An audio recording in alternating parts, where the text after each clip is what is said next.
नमस्कार किसान भाइयों, किन्नू की खेती चैनल में आपका स्वागत है। फरवरी के शेड्यूल का डिस्कशन करने के बाद जो जो काम हमने मार्च में करने हैं और कौन कौन से इंसेक्ट जो मार्च के अंदर हमारे किन्नू के बाग में आ सकते हैं, उसकी चर्चा हम आज इस वीडियो में करेंगे। तो किसान भाइयों, जैसे मैंने बताया आपको, अगर आपने सिट्रस सिल्ले का मेरा वीडियो देखा होगा तो सबसे मेजर इंसेक्ट जो हमारे किन्नू के बाग को ख़राब करता है वह सिल्ला ही है। सिल्ले का कंट्रोल हमें निरंतर डेली अगर पॉसिबल है तो अपने जो बडिंग अब अपने किन्नू में स्टार्ट हो चुकी होगी, नई पत्तियां आ चुकी होगी और फ्लावरिंग इनिशिएशन भी स्टार्ट ही है, कहीं कहीं पर फूल बन भी रहे होंगे। तो हमें निरंतर चेक करते रहना है कि एडल्ट और निम्फ का कंट्रोल जो है वो हमारे हाथ में ही रहे। सेकंड ध्यान रखने वाली सिल्ले को लेकर ये है कि यदि हमने मान लीजिए एक्टारा का स्प्रे किया है तो नेक्स्ट स्प्रे हमने जो है एक्टारा का बदल कर या तो कॉन्फिडोर का या जो भी पेस्टिसाइड मैंने सिल्ले के ऊपर रिकमेंडेड बताई है आपको उस वीडियो में, वो करनी है। हमें लगातार एक ही पेस्टिसाइड का सिल्ले के ऊपर यूज़ नहीं करना, वो इसलिए ताकि सिल्ले में, सिट्रस सिल्ले में उसकी रेजिस्टेंस पावर डेवलप ना हो जाए कीटाणु में, और जो हमें रिज़ल्ट हैं, अगर रेजिस्टेंस पावर डेवलप होगी तो हमें जो रिज़ल्ट हैं वो कम देखने को मिलेंगे। सिट्रस सिल्ले के बाद जो मार्च के अंदर इंसेक्ट सेकंड आने की टेंडेंसी ज़्यादा रहती है वो है सिट्रस थ्रिप्स और citrus leaf miner. Citrus leaf miner और सिट्रस थ्रिप्स के बारे में एक अलग से वीडियो मैं बना दूंगा जिसके अंदर आपको उसकी सारी स्टेजेस निम्फल और एडल्ट की समझ में आ जाएगी।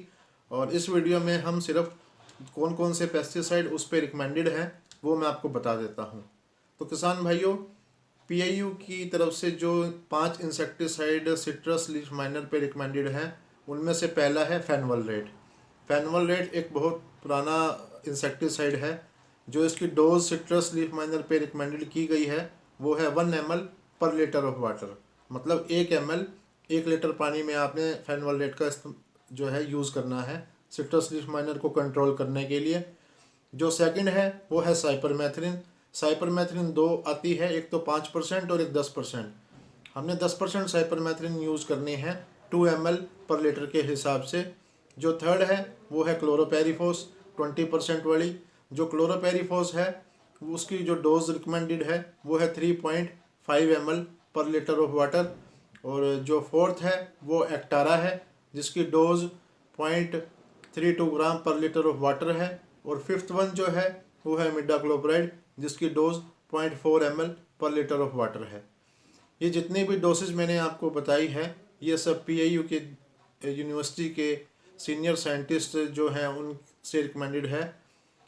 इंसेक्ट का इन्फेस्टेशन रेट देख के, मतलब कितना ज़्यादा इंसेक्ट है उसके हिसाब से आप थोड़ा बहुत डोज इसका बढ़ा सकते हैं। लेकिन मैं आपको फिर से एक बार वही कहूँगा, यदि एक्टारा की डोज 0.32 रिकमेंडेड है तो ज़्यादा से ज़्यादा 0.5 दीजिए, इससे ज़्यादा मत दीजिए, क्योंकि रेजिस्टेंस पावर डेवलप होने में इंसेक्ट में टाइम नहीं लगेगा। और हमारा इंसेक्ट अगर रेजिस्टेंस हो गया उस दवाई के प्रति तो वो किसी भी हालात में मर नहीं पाएगा।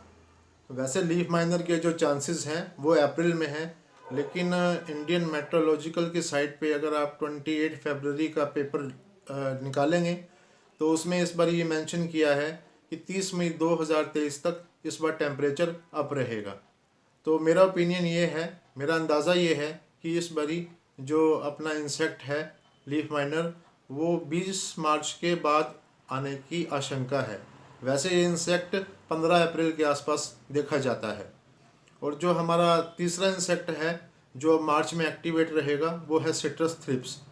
किसान भाइयों, आपने कई बार देखा होगा कि जब हमारे फ्रूट का साइज़ बड़ा हो जाता है तो जहाँ से हमारा फ्रूट उस डंडी से अटैच है जिसे पेडंकल बोलते हैं, उसके एक घेरा बन जाता है वाइट से कलर का। ये स्क्रीन पे आपको दिख रहा होगा, अभी मैंने इसका एग्जांपल आपको स्क्रीन पे दिखाया है।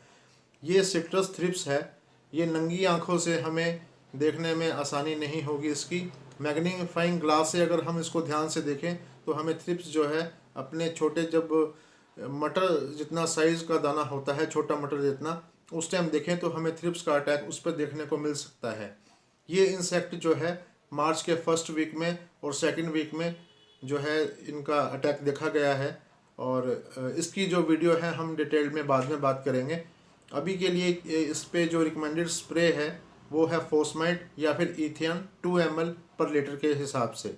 और जो नई केमिस्ट्री में अगर आप इंसेक्टिसाइड देखना चाहें तो इस पे डैनिटोल के भी जो रिज़ल्ट है वो ठीक है। किसान भाइयों, 3 काम तो अपने ये हो गए, पहला psylla control, second leaf miner, third citrus thrips, और जो चौथा काम है वो है हमने अपने बाग की मल्चिंग करनी है। मल्चिंग का बेनिफिट ये है कि देखिए, एयर का टेम्परेचर या हमारे वातावरण का टेम्परेचर जो है हम कंट्रोल नहीं कर सकते, लेकिन जो इवेपोरेशन थ्रू सोयल होनी है, जो हमारी मिट्टी का जो तापमान है उसको कूल रखने के लिए हम अगर धान की पराली मिलती है या हमें कणक का जो हस्क मिलता है उससे अगर हम बिछा देंगे तो हमारा 2 से 3 डिग्री जो टेम्परेचर है वो ज़मीन का राइज होने से बच जाएगा। इसलिए जो मॉइस्चर है सोइल का वो भी मेंटेन रहेगा और जो ड्रॉपिंग है वो आपको कम देखने को मिलेगी। तो मल्चिंग ज़रूर कीजिए, क्योंकि इस बारी जो टेम्परेचर है मेट्रोलॉजिकल साइट के हिसाब से ज़्यादा रहने की उम्मीद है। और जो पांचवा काम है जो हमें करना है वो है वाइट वाश का मिक्सचर, जो 30 सेंटीमीटर हमने अपने पेड़ पे लगाना है। उसकी डोज मैं बता देता हूँ आपको। 100 लीटर पानी में 25 किलो बुझा हुआ चूना आपने लेना है। 500 ग्राम आपने नीला थोथा या कॉपर सल्फेट भी कह सकते हैं, और 500 ग्राम आपने सुरेश या गम लेना है। सुरेश और गम को जो है आपने गर्म पानी में थोड़ा सा घोलकर उसके बाद जो है इन तीनों चीज़ों को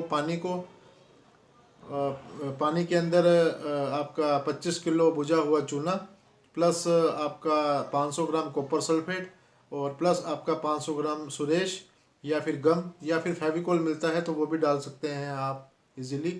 तो वो बनाकर हमने अपने पेड़ों को 30 सेंटीमीटर तक, 30 सेंटीमीटर का मतलब हो गया 2.5 फुट 3 फुट तक हमने जो है उसको वाइट वॉश करना है।